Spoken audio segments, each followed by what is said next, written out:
Hello everybody, welcome back. About a month ago I posted a video about the best hardcover pocket notebook, and many of you in the comments said you were interested in seeing me do a softcover edition, so here we are. I have 5 of some of the most popular softcover pocket notebooks and we are going to figure out which one is best. So without further ado, let's get started. Starting with price, we're going from least to most expensive, and a couple of these came in packs of 3, so I've divided it just to get the individual price. Starting with Field Notes, it is the least expensive, coming in at $7.31 Canadian. However, depending on the cover style that you get, it can be more or less expensive. Next, we have the Yamamoto Robiki, which is $8.90, followed by the official bullet journal, which is $10, although it does come in a pack of 3 like the Field Notes, and the Moleskine, which is $22, and finally the Leuchtturm 1917 Monocle, which is $25. Next, we are moving on to size, and I feel like for the most part we agree that a smaller pocket notebook is better as long as it's still functional. The largest one is the bullet journal, which is 104mm by 144mm. It is just under a standard A6 size, and the reason for this is that if you flip it open, it becomes an A5 bullet journal. We'll talk about that later. And then by far the smallest one is the Yamamoto Robiki, which is only 88mm by 125mm, so it's really tiny. Here is a little side-by-side where you can see all of the lengths and the widths. Just like last time, I'll be doing a pocket test, and I'm also going to check for loot at the same time. Thank you, Papa Bjorn. The best of this category were the Robiki and the Field Notes because neither of them were visible from the pocket, and they both have flexible covers, so sitting down wouldn't be an issue. The Moleskine was also pretty good, however it is a little bit thicker, and then the Monocle and the Bullet Journal were both larger either by length or width, so that might be a disruptance if you are sitting down. Speaking of flexibility, let's get into cover materials. First up, we have Field Notes, and this cover is simply just cardstock. So it is a thicker paper, but there's no coating or anything that's going to prevent it from wear and tear. And from experience, you will get a significant amount of wear and tear with Field Notes with regular use. With the Robiki, this is a wax-coated paper, so it will add to that durability. And they also mention in their description that the more you use it, it will kind of have a crinkle effect, and you'll see the effects of your fingerprints, which is something that I think is actually really cool and unique. Next, we have the Bullet Journal and the Moleskine, which both have these faux leather looking covers. However, they are both just cardboard once again. There's no real reinforcement, so I think with enough use, you'll start to see that wear and tear just like the Field Notes. As you can see, I'm also kind of testing out the flexibility of the cover, which is important for a soft cover notebook. All of them so far have been pretty soft. The softest is the Robiki, and it's also the most resilient. Finally, we have the Monocle, and although this was marketed as a softcover notebook, it kind of is still hardcover. It has a nice linen exterior, but it has such little flex, I wouldn't really consider it softcover. Next, we're looking at how well the notebooks lay flat, and first we have the Field Notes, which is the only staple-bound book. My issue with staple-bound binding is that if you're not in the exact center, then the notebook doesn't lay flat as well, and you will feel those staples through the paper. Same goes for the Traveler Company inserts, I find the same issue. So if we compare it to the Robiki, which is stitch binding, you'll see that no matter where I am in the spine, it lays very flat. The Bullet Journal also lay flat really well. I had a little bit of an issue with the Moleskine. I found that the cover was actually pulling the paper down, and because it had no weight, being soft cover, it really wasn't enough to make it flat. The worst one by far was the Monocle, and it might be unique to mine, but I think the actual orientation of the spine and the cover was incorrect.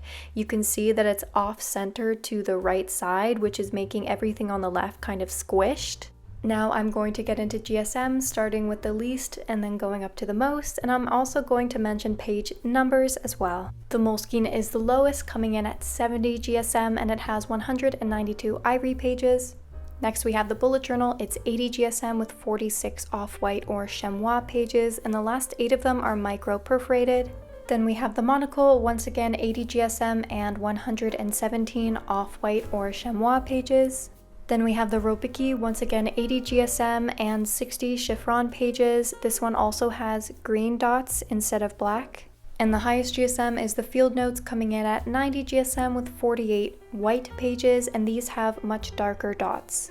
Now I'm doing the paper test with the same supplies as the last video, so we have a pencil, ballpoint pen, gel pen, fine liner, fountain pen, mild liner highlighter, dot marker, Tombow, and a Sharpie. So starting with the Moleskine at 70 GSM, I immediately noticed some feathering with my fountain pen, and I'm a little bit disappointed by the amount of ghosting and bleed through. You can see the fountain pen came right through, no hesitation. We were seeing specks with the gel pen and the Sharpie as well. And the reason why I'm disappointed is because I'm currently using a Moleskine, and I'll insert the footage of the bleed through in this one, and it's not nearly as bad.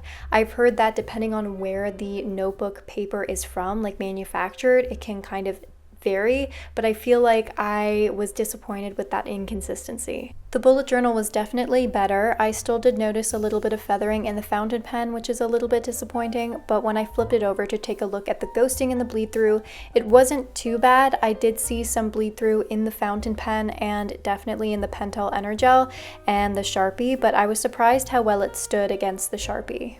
The monocle was similar to the bullet journal, which would be expected because they are both Leuchtturm 1917 products. I did notice a tiny bit of that feathering as mentioned previously, and when I looked at the ghosting and the bleed through, it was the usual suspects. We had the fountain pen coming through and the Sharpie, and a little bit of that Pentel Energel, even the Copic as well. Then we had the Robicki, still 80 GSM, and this was the only paper where the fountain pen did not feather at all, which was really great. I did notice that the Sharpie already looked like it was having a weird relationship with this paper, and when I turned it over, it had just come all the way through. But I was shocked to see that everything else did not bleed at all. This paper is definitely fountain pen friendly, and you are safe to use all of your markers, just not a Sharpie. Finally, we have the field notes, which is the highest GSM, and immediately I started to see that feathering with the fountain pen again. This case was quite bad, and when I turned it over, it performed very similarly to the Moleskine.